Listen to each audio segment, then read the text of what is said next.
తెనాలిలోని పాండురంగపేటలో గల ముస్లిం షాదీఖానాలో కేంద్ర ప్రభుత్వం తీసుకొచ్చిన వక్ఫ్ బోర్డు సవరణ చట్టంపై రౌండ్ టేబుల్ సమావేశం నిర్వహించారు. ఈ సమావేశంలో రాజకీయ పార్టీలు, దళిత సంఘాలు, ప్రజా సంఘాలు పాల్గొన్నాయి. కేంద్ర ప్రభుత్వం తీసుకొచ్చిన వక్ఫ్ బోర్డు సవరణ బిల్లుకు వ్యతిరేకంగా మజ్లిసుల్ ఉలమా ఫుల్ అయమ్మా, జామియతా ఉలమా హింద్ ఆధ్వర్యంలో రౌండ్ టేబుల్ సమావేశాన్ని పాండురంగపేటలోని ముస్లిం షాదీఖానాలో నిర్వహించారు. ఈ రౌండ్ టేబుల్ సమావేశంలో బీజేపీ మినహా అన్ని రాజకీయ పార్టీలు, బీసీ సంఘాలు, దళిత సంఘాలు పాల్గొన్నాయి. కేంద్ర ప్రభుత్వం చేపట్టిన వక్ఫ్ బోర్డు సవరణ చట్టం చర్యను ఖండించాయి.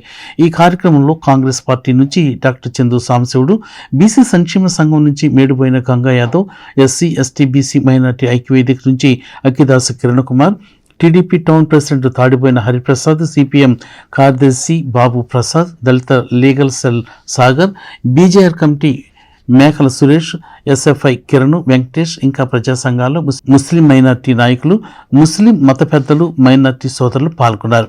కాగా ఈ నెల 18వ తేదీన స్థానిక వహబ్ చౌక్ నుండి సవరణ చట్టానికి వ్యతిరేకంగా శాంతి ర్యాలీ నిర్వహించడం జరుగుతుందని ఈ సందర్భంగా వారు తెలియజేశారు. ఆ నిరసనలో కూడా హింసాత్మక వెళ్ళకుండా నాన్ వైలెంట్ లేదు. గవర్నమెంట్ ఫుల్ సపోర్ట్ ఉంది అక్కడ ఇక్కడ మొత్తం హింసాత్మక ఇమీడియట్గా దాని ఉద్దేశమే మనం ఏదైతే సాధించాలనుకున్నామో ఆ సాధించాలనుకునేటువంటిది ఆ టార్గెట్ లక్ష్యం పూర్తిగా పోతుంది. అందుకని ఆ హింసా పద్ధతి నిరసన తెలియదు. దానికి మీరు ఎప్పుడు చేసినా మేము వస్తాం, ముందు ఉంటాం. మా పార్టీ తరఫున నేను మా రామకృష్ణ ఇక్కడ వచ్చాడు, అందరూ ఎవరైనా ముందు ఉంటాం. అలాగే మిత్రులు వామపక్షాలు కూడా ఇప్పుడు ముందుంటానే ఉంటారు. ఇక్కడ మన బాబు గారు ఉన్నారు, శ్రీమతి అందరూ ఉన్నారు. మూడోది ఏంటంటే మీరు కూడా గమనించండి, ఇది సరైన అందరి పార్టీలు పిలిచారు కానీ అయినా సరైన సమయం అవునో కాదు. లాంగ్ లాస్టింగ్గా ఎలాంటి మీకు అన్యాయాలు జరగకుండా పార్లమెంట్ సమావేశంలో 228 మంది బిల్లుకు అనుకూలంగా ఓటేస్తే 230 మంది బిల్లుకు వ్యతిరేకంగా ఓటేశారు. అందులో 15 మంది మాత్రమే ముస్లిం పార్లమెంట్ సభ్యులు. మిగతా వాళ్ళంతా ఎవరు ఈ దేశంలో అన్ని మతాల కులాలతో అందరూ మనకు అండగా ఉన్నారంటే ముస్లిం. అందుకనే ఈ దేశంలో విశాలమైన ప్రజానీకమంతా కూడా శాంతితో సహజీవనం కలిసి మెలిసి జీవించాలని కోరుకునే వాళ్ళకు లక్షలాది మంది.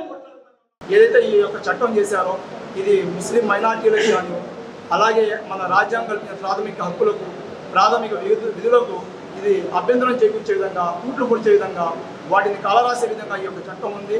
అందువల్ల ఈనాడు ఈ యొక్క చట్టాన్ని వ్యతిరేకిస్తూ ఉన్నాం. हर जगह एहतजाज हो रहा है, जिससे ये पेश किया जा रहा है कि वक्फ अमेंडमेंट बिल 2025 जो पास किया गया है ये पूरे हिंदुस्तान के मुसलमानों को और तमाम सेकुलर जहन रखने वाले लोगों को बिल्कुल नापसंद है। और इस बात का सबूत पार्लियामेंट के वोटिंग से मालूम हुआ कि 232 मेंबर्स का वोट गोया कि 40-50 करोड़ हिंदुस्तान के बाशिंदों का वोट इस बिल के ख़िलाफ़ है। इस बिल का पास करना